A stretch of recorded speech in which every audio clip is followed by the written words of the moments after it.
नदिया जिले के एक शांत और खूबसूरत कोने में पलाशपुर नाम का एक सीधा साधा गांव था।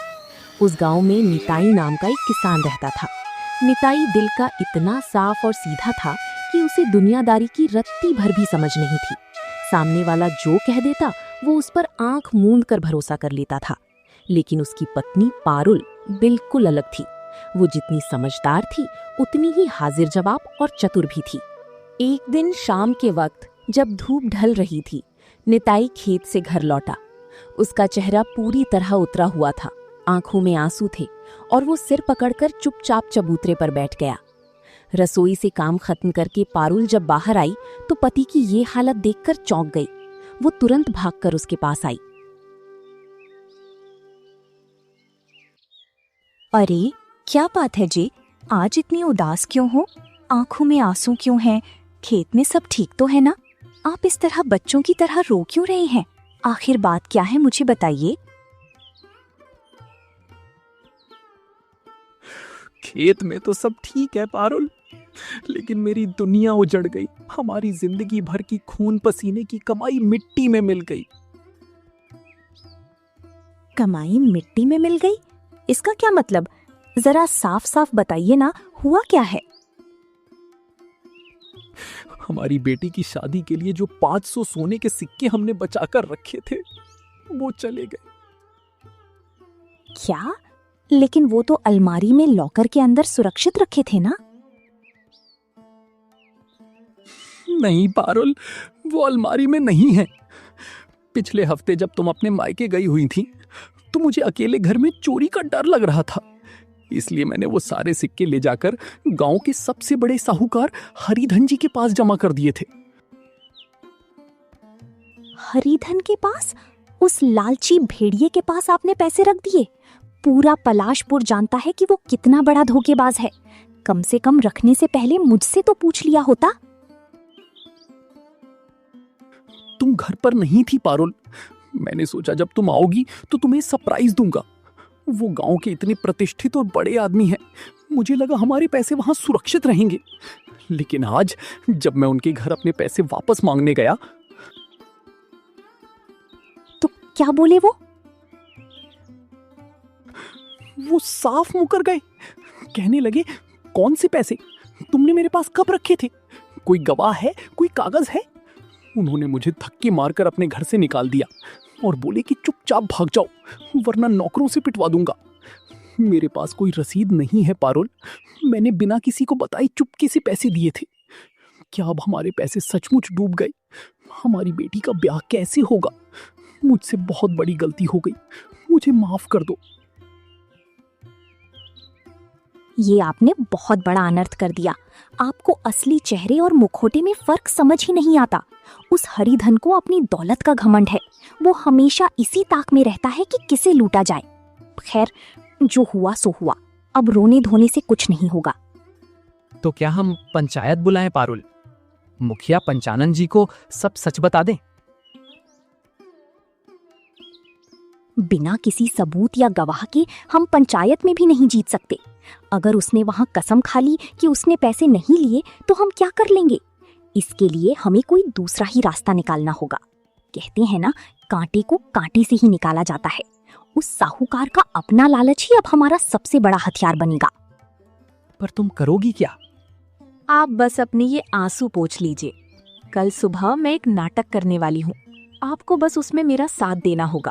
उस हरिधन के मन में ऐसा लालच पैदा करेंगे कि वो खुद अपने हाथों से हमारे पैसे वापस करेगा।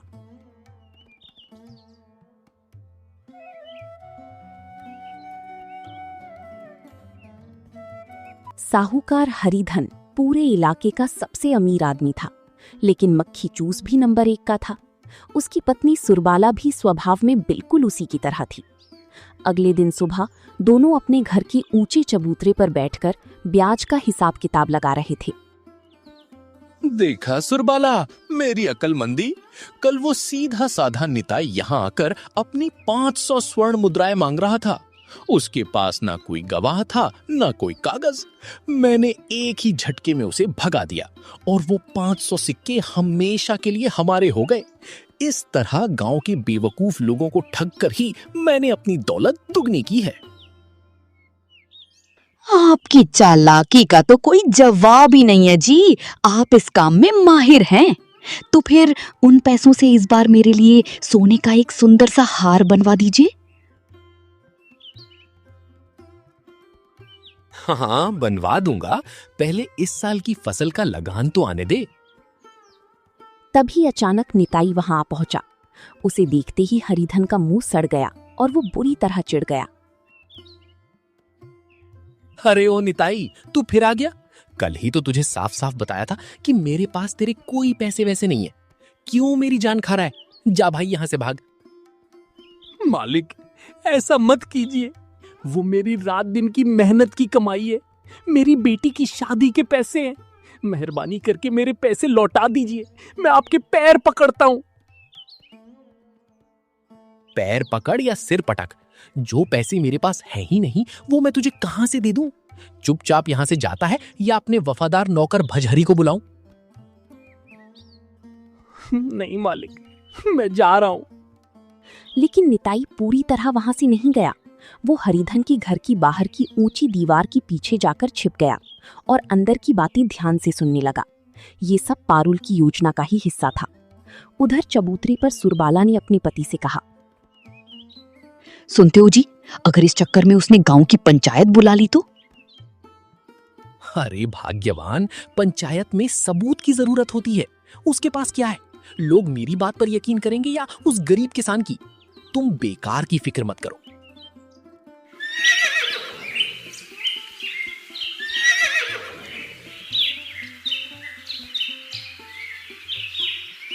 दोपहर का समय हो चुका था। हरिधन और सुरबाला खाना खाकर चबूतरे पर बैठे आराम से पान चबा रहे थे। तभी पारुल बेहद घबराई हुई वहां आई।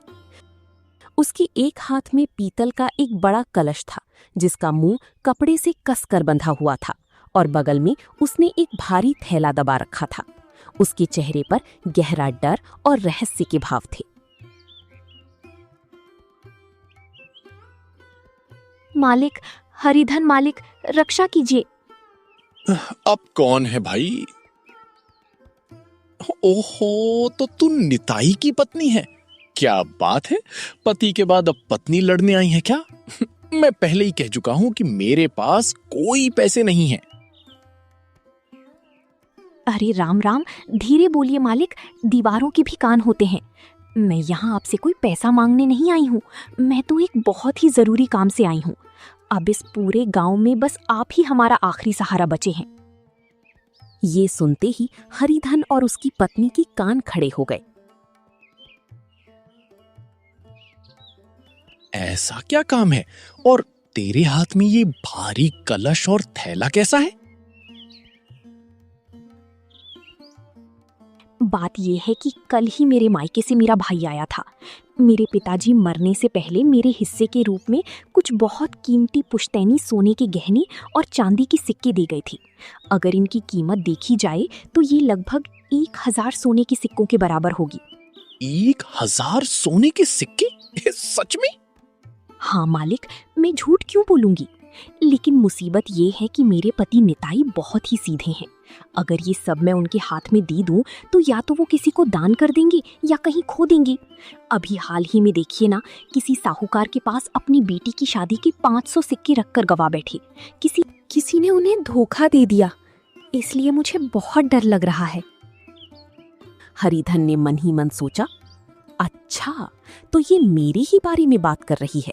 लेकिन इस भूली औरत को ये नहीं पता कि वो धोखा देने वाला मैं ही हूं। बढ़िया है, शिकार खुद चल कर आया है। उसने अपने चेहरे पर झूठी हमदर्दी दिखाई। अच्छा, तू बेटी अब तू क्या चाहती है? बस मालिक, आपकी ईमानदारी के चर्चे तो पूरे गांव में हैं। मैं ये कीमती गहनों से भरा कलश और थैला आपके पास अमानत के रूप में रखने आई हूँ। आज से ठीक 6 महीने बाद जब मेरी बेटी की शादी होगी तब मैं इसे वापस ले जाऊंगी। जरा दिखाओ तो सही, इसके अंदर क्या क्या है? नहीं मालकिन, यहाँ बाहर खुले में नहीं, इसे सीधे अंदर ले जाकर अपनी तिजोरी में रख दीजिए। लेकिन मालिक, मेरे मन में एक छोटा सा शक है। कैसा शक बेटी? बिना किसी झिझक के बताओ। मेरे पति कल किसी साहूकार के पास अपने पैसे मांगने गए थे तो उसने साफ मना कर दिया। गांव के लोग कह रहे हैं कि वो साहूकार आप ही हैं। अगर आपने भी मेरे पति की तरह मेरे इस 1000 सिक्कों की कलश को वापस करने से मना कर दिया तो मुझे बहुत डर लग रहा है मालिक। अरे पगली, वो सब झूठ है, गांव वालों की फैलाई हुई अफवाहें हैं। कल तेरा पति आया था, ये सच है, लेकिन मैंने ये कभी नहीं कहा कि पैसे नहीं दूंगा। मैंने तो बस इतना कहा था कि अभी खुले पैसे नहीं है, कल आना। वो ना समझ इतनी सी बात समझ नहीं पाया। अगर तुझे मुझ पर शक है तो मैं अभी उसे बुलवाकर तेरे सामने ही उसके 500 सिक्के लौटा देता हूं। सच में मालिक? अगर आप ऐसा कर दें तो मुझे पूरी तसल्ली हो जाएगी। फिर मैं ये 1000 मुद्राओं का कलश बेफिक्र होकर आपके हाथों में सौंप दूंगी। हरिधन ने मन ही मन लालच का गणित लगाया। अगर अभी इसे 500 सिक्के दे भी दूंगा तो बदले में 1000 सिक्कों की गहने तुरंत हाथ लग जाएंगे। बाद में इन गहनों को भी हड़प लूंगा। मुनाफा ही मुनाफा है। भजहरी, दौड़ कर जा और निताई को अभी के अभी यहां बुला कर ला। थोड़ी ही देर में नौकर भजहरी गांव से निताई को ढूंढ कर ले आया। निताई हमेशा की तरह हाथ बांधकर एक लाचार और डरी हुई इंसान की तरह आकर खड़ा हो गया। क्यों रे निताई, कल तू यहां आकर पैसे मांग रहा था ना? मैंने कहा था कि कल आकर ले जाना, और तूने पूरे गांव में ढिंडोरा पीट दिया कि साहूकार ने तेरे पैसे हड़प लिए। यही तेरा तौर तरीका है? नहीं मालिक, आपने तो कल कहा था कि भाग जाओ, कोई पैसे नहीं है। अरे वो तो मैं तेरी परीक्षा ले रहा था। भला तेरे पैसे मेरे पास से कहीं जा सकते हैं क्या? ये ले, अपनी बेटी की शादी के पूरे 500 सोने के सिक्के, और इन्हें अच्छी तरह गिन ले। हरिधन ने तुरंत अंदर जाकर पैसों की वो थैली निकाली और निताई के हाथ में थमा दी। निताई को अपनी आंखों पर यकीन ही नहीं हो रहा था। उसने थैली थामी। आपका बहुत बहुत शुक्रिया मालिक, आप तो भगवान हैं। ईश्वर का लाख लाख शुक्र है। मालिक, मैंने अपनी पति की बातों में आकर आप पर व्यर्थ ही शक किया। मुझे माफ कर दीजिए। कोई बात नहीं बेटी, व्यापार में ये सब तो चलता रहता है। चलो, अब वो गहनों वाला कलश और थैला मुझे दे दो, मैं उसे अंदर सुरक्षित रख देता हूं। जी देती हूँ मालिक, लेकिन एक आखिरी छोटी सी बात है। इस कलश के अंदर क्या क्या सामान है वो तो आपको एक बार देखना ही होगा ना, वरना कल को आप कह देंगे कि इसमें तो कुछ था ही नहीं, तो हमारी बहुत बदनामी होगी। इसलिए सबके सामने इसे एक बार देख लीजिए। हाँ हाँ, ये भी ठीक है। दिखाओ जरा, खोलना इसका कपड़ा। पारुल ने कलश के मुंह पर बंधा हुआ कपड़ा धीरे से खोल दिया। हरिधन और उसकी पत्नी सुरबाला ने अपनी आंखें फाड़ फाड़ कर बड़ी उत्सुकता से कलश के भीतर झांका, लेकिन अंदर देखते ही दोनों की होश उड़ गई और उनका मुंह खुला का खुला रह गया। ये क्या है? इसमें तो सिर्फ पत्थर और कंकड़ भरे हैं। जी हाँ, वो कलश नदी के किनारे के गोल गोल छोटे पत्थरों से ऊपर तक भरा हुआ था। उसमें दूर दूर तक कोई गहना या सिक्का नहीं था। ये क्या बकवास है? तूने हमें धोखा दिया है। गहनों के नाम पर तू पत्थर उठाकर ले आई। मैंने कोई धोखा नहीं दिया मालकिन, धोखा तो आप लोग देने वाले थे। इसका मतलब कोई गहने वहने नहीं है? और जो तूने मायके की कहानी सुनाई थी? वो सब मेरा रचा हुआ एक नाटक था मालिक। मेरे सीधे साधे पति की शराफत का फायदा उठाकर आप हमारी खून पसीने की कमाई डकार जाना चाहते थे। अब जैसे ही मैंने आपको 1000 सिक्कों के गहनों का लालच दिया, आपने उस लालच में आकर हमारी असली 500 सिक्के खुद अपने हाथों से वापस सौंप दिए। अरे ओ चालाक औरत, तेरी इतनी हिम्मत कि मेरे ही घर में आकर मुझे बेवकूफ बनाएगी। भजहरी, पकड़ इसे और इससे वो 500 सिक्कों की थैली अभी के अभी छीन ले। जैसे ही नौकर भजहरी आगे बढ़ा, तभी हरिधन की घर के पीछे की दीवार की ओट से गांव के मुखिया पंचानन और निताई का दोस्त सुभल बाहर निकल आए। वे दोनों काफी देर से वहीं छुपकर दोनों की सारी बातें सुन रही थी। बस कर हरिधन, अब तुम्हारा ये नाटक पलाशपुर में नहीं चलेगा।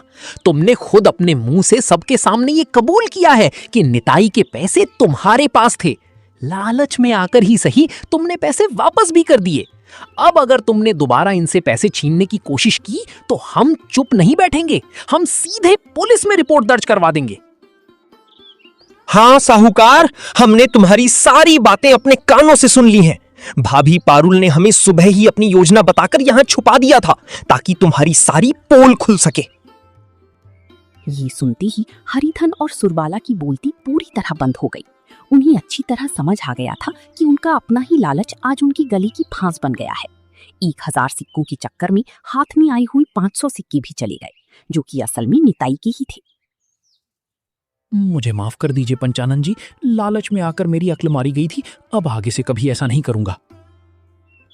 निताई, आज तुम्हारी पत्नी पारुल की सूझबूझ ने तुम्हें बर्बाद होने से बचा लिया, लेकिन आगे के लिए सबक याद रखना, कभी भी बिना किसी सबूत या कागज के किसी को अपने पैसे मत देना।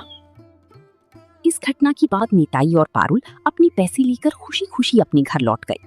साहूकार हरिधन ने उस दिन के बाद से अपनी धोखेबाजी की आदत हमेशा के लिए छोड़ दी और पूरे गांव में लोग पारुल की समझदारी की मिसालें देने लगे। तो दोस्तों, इस कहानी से हमें ये सीख मिलती है कि मुसीबत के समय घबराने की बजाय अगर हम दिमाग और सूझबूझ से काम लें तो बड़ी सी बड़ी समस्या का हल निकल सकता है। साथ ही ये भी याद रखें कि लालच एक ऐसी बुरी बला है जो इंसान की बुद्धि को सबसे पहले भ्रष्ट कर देती है।